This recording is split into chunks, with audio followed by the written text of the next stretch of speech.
வணக்கம். நான் உங்கள் ஜோதிட ஆசான் அஸ்வினி அருள்ராம். ராகு, கேதுக்கள் குறிப்பா சொல்லணும்னா, ராகு அவர்களின் பிடியில் உங்கள் ஜாதகம் இருக்கிறதா?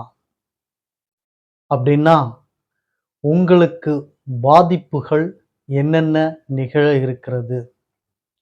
இந்த ராகு அப்படின்றவர் உங்கள் ஜாதகத்தை எப்படி ஆக்கிரமித்திருக்கிறார்? அவர் ஆக்கிரமித்து உங்களுக்கு தரக்கூடிய பலன்கள் என்ன? முதலில் ஒரு ராகு உங்கள் ஜாதகத்தை ஆக்குப்பை செய்திருந்தாலோ, உங்களது குணாதிசயம் பிடிவாதம் உள்ளவராக நீங்கள் இருப்பீர்கள். முரட்டு சுபாவம் இருக்கும். விதண்டாவாதம் செய்வீர்கள். கரடுமுரடான பேச்சாளர், அதாவது கெட்ட வார்த்தைகள் உபயோகிப்பீர். மது, மாமிசம் அருந்தக்கூடியவராக இருப்பீர்கள். படுக்கை அறையில் முரணாக நடக்கக்கூடிய பழக்க வழக்கங்கள் மற்றும் விருப்பம் இல்லாத அல்லது கற்பழிக்கும் தன்மை, இது போன்ற பலாபலன்களை எல்லாம் கையில் வைத்திருப்பவர்தான் இந்த ராகு. அது எல்லோருக்கும் இந்த பலனை தருவாரா அப்படின்னு சொல்லி கேட்டீங்கன்னா, அவர் அமர்ந்த பாவகத்தை வைத்து, அமர்ந்த கிரகத்தை வைத்துதான் தருவார். பொதுவான பலன்கள் என்பது நான் சொன்னது மது, மாமிசம், பிடிவாத குணம், மூர்க்கத்தனம், இதெல்லாம் பொதுவான குணம் ராகுவினுடைய தன்மைகள். மற்றபடி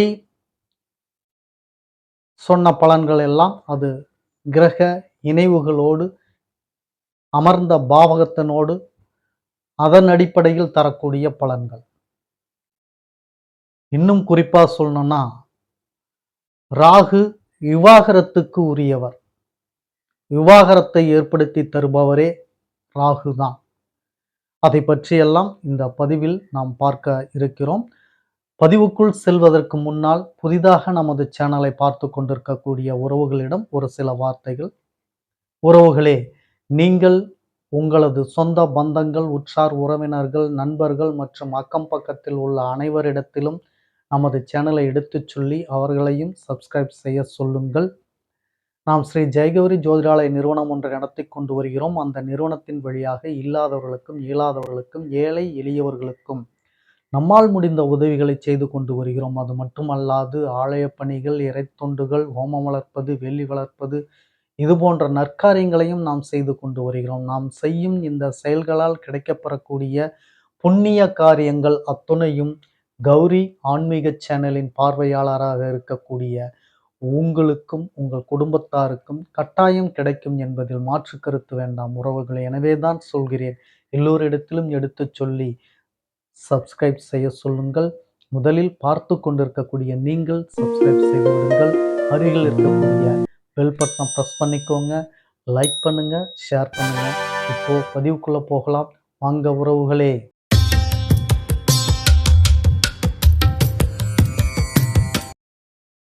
இந்த ராகு, கேதுக்கள் இவர்களை பற்றி ஒவ்வொன்றையும் தனித்தனியாக சொன்னால்தான் அதன் பலன் சிறப்பை தரும். அதனால் கேதுவை தவிர்த்துவிட்டு இந்த பதிவில் ராகுவை முக்கியத்துவப்படுத்தி அவர் தரக்கூடிய பலன்களை மட்டும் இந்த பதிவில் நாம் பார்த்திட போகிறோம். இந்த ராகு அப்படின்றவர் உங்க ஜாதகத்தை ஆளுமை செய்யும் பொழுது மேற்கொண்டு நாம் சொன்ன பலன்கள் அத்தனையும் பொதுவாக இருக்கும். இது எதனுடைய அடிப்படையில் எப்படி தருது அப்படின்னு சொல்லி பார்த்தோம்னா, இந்த ராகு பகவான் சுபஸ்தானங்கள் அப்படின்னு சொல்லக்கூடிய திரிகோணம், கேந்திரம், இது போன்ற ஸ்தானங்கள்ல அமரும் பொழுது பெருசா பாதிப்புகளை ஏற்படுத்தி தராது. அந்த லக்ன பிரகாரம் அந்த பாவகத்தினுடைய தன்மையில் இருக்கிறத மட்டும் உங்களுக்கு பாதிப்பை தந்துட்டு போயிடும். வந்து அசுபஸ்தானத்தில் இருக்கும்போது தான் உங்களுக்கு அத்துணை கெடுதல்களும் சிறப்பாக செய்யும் அப்படின்றத முதல்ல புரிஞ்சுக்கோங்க.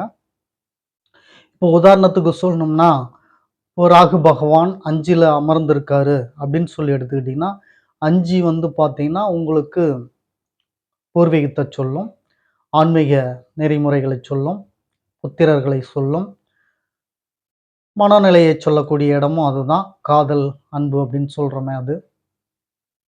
அதே மாரி சுற்றுச்சூழல், சொந்த பந்த உறவுகளில் இருக்கக்கூடிய நிகழ்வுகள், சுப நிகழ்வுகள், மங்கள நிகழ்வுகள், இது அத்தனையும் பார்த்தோம்னா 5ஆம் பாவகத்தை சொல்லும். இதுல ராகு அமரும் பொழுது பிரதானமா ஒண்ண வந்து செஞ்சு தருவார். புத்திர தோஷம், இந்த பூர்வீக குறைபாடு இதெல்லாம் தவிர்த்து 5ஆம் பாவத்தில் ராகு வந்துட்டா ஒரு முக்கியமான பலனை தராரு. என்ன அப்படின்னு சொல்லி பார்த்தீங்கன்னா, கன்வெர்ட் ஆக்குங்க. உங்கள வந்து மதம் மாறுதல் செய்ய வச்சிருப்பாரு. அல்லன்னா மாற்று மதத்துல தான் நீங்க இருந்திருப்பீங்க. உங்க பாட்டன், எள்ளு பாட்டன், கொள்ளு பாட்டன் அப்படின்றவங்கலாம் ஒரு மதத்துல இருந்திருக்கணும். உங்க அப்பா மாறியிருப்பாரு அல்லது நீங்க மாறுவீங்க. அதனால மாற்று மதத்துல உங்களுக்கு தொடர்பு ஏற்படக்கூடிய நிலைய ராகு கொடுத்துருவாரு 5ல் அமரும் பொழுது. அதேபோல புத்திர தோஷம் எல்லாம் இது 2வது பட்சம். உங்களுக்கு ராகு சுக்கிரனோட இணையும் பொழுது ஒரு சிறப்பான பலனை தராரு. அத நாம சொல்லியே ஆகணும். பொதுவாக ராகுவும் சுக்கிரனும் இணைவு குபேர சம்பத்து பலன், யோகம், அதிர்ஷ்டம் அப்படின்லாம் சொல்லியிருப்பாங்க. நீங்க கேள்விப்பட்டிருப்பீங்க. அது அந்தந்த பாவகத்தை பொறுத்து குருவோட பார்வை அவர்களுக்கு இருந்தால், அவர்கள் பலம் பெறும் ஸ்தானம், லக்ன பிரகாரம் அவர்கள் என்ன ஆதிபத்தியம், இதை பொறுத்தெல்லாம் அந்த யோகங்கள், பலாபலன்கள் அமையும். அதுல மாற்று கருத்து இல்ல. பொதுவாக சுக்கிரனும் ராகும் இணையும் பொழுது அவர்களுக்கு தார தோஷம் ஏற்படுகிறது. ராகு தோஷம் அப்படின்னு சொல்லி ஜோதிடர் சொன்னாரு. ஏதோ ராகு தோஷம் இருக்கான் அப்படின்னு சொல்லிலாம் சொல்லுவாங்க. அது என்ன விஷயம் அப்படின்னு சொல்லி பார்த்தீங்கன்னா, ராகு சுக்கிரன் இணைவு தரும்போது இளம் வயதிலேயே திருமணத்தை ஏற்படுத்தி கொடுத்து விடுவார். 18லிருந்து 20 வயசுக்குள்ள கல்யாணம் பண்ணிடணும். அவருக்கு ராகு திசை இளமையிலேயே வந்துச்சுன்னா, இந்த ராகு திசையில அவருக்கு கட்டாயம் கல்யாணத்த முடிச்சு குடுத்துருவாரு வந்து. அப்போ அங்க கல்யாணத்த முடிச்சு குடுத்த அதே வேகத்துல விவாகரத்தையும் ஏற்படுத்தி குடுத்துருவாரு.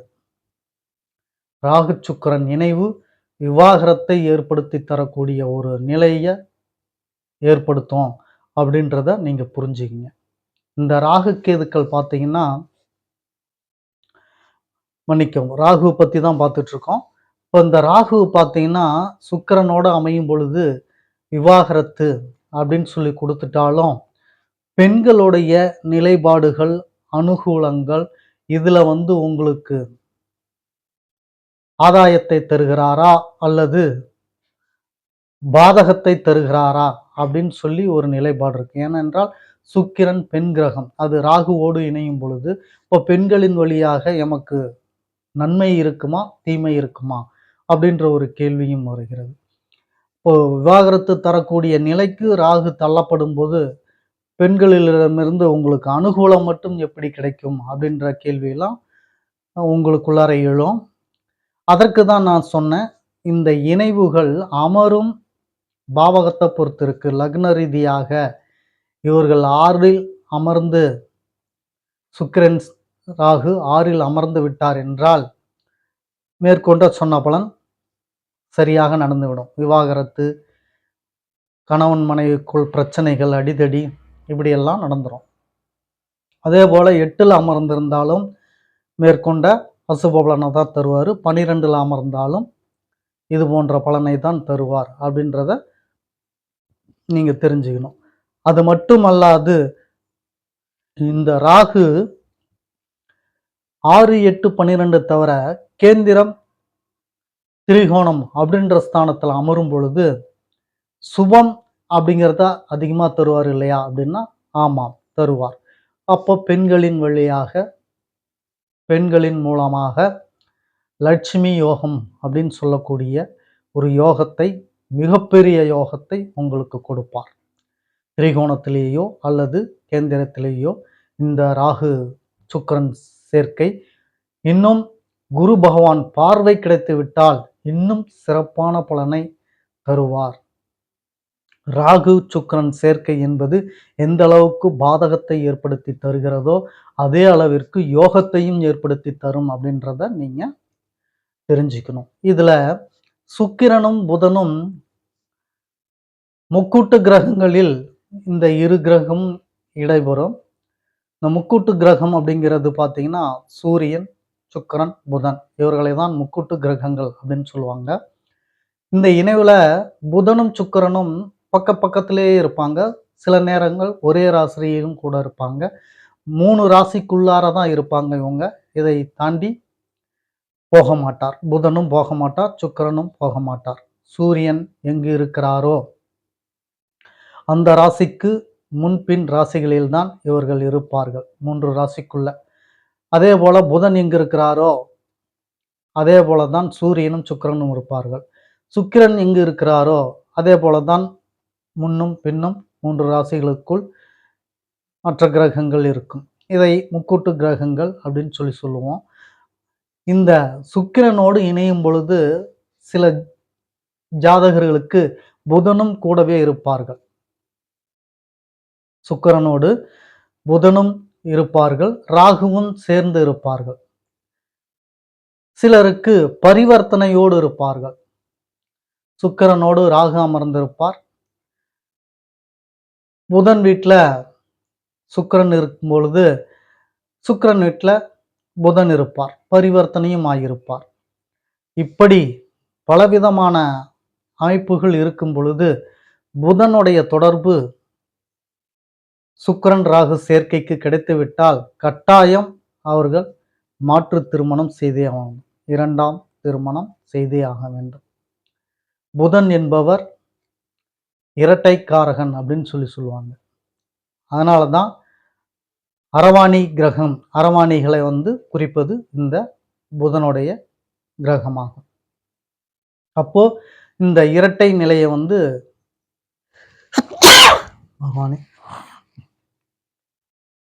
அவரு கொடுத்துடுறாரு. இந்த இரட்டை நிலையில புதன் அமையும் பொழுது மறு திருமணம், 2ஆம் திருமணம் அப்படின்றத உறுதிப்படுத்திடுறாரு புதன். இதையெல்லாம் ஆய்வு செய்துதான் நீங்கள் திருமணத்தை அமைத்துக் கொள்ள வேண்டும். அப்போ சுக்கிரன் ராகு சேர்க்கை எந்த அளவிற்கு ஒரு யோகத்தையும் பாதகத்தையும் ஏற்படுத்தி தருகிறது அப்படின்றத இந்த பதிவில் மிக தெளிவாக நீங்க பார்த்துருப்பீங்க. மீண்டும் அடுத்த பதிவில் உங்களை சந்திக்கும் வரை உங்களுக்கு நன்றி, வணக்கம் சொல்லிக் கொள்கிறேன் உறவுகளே.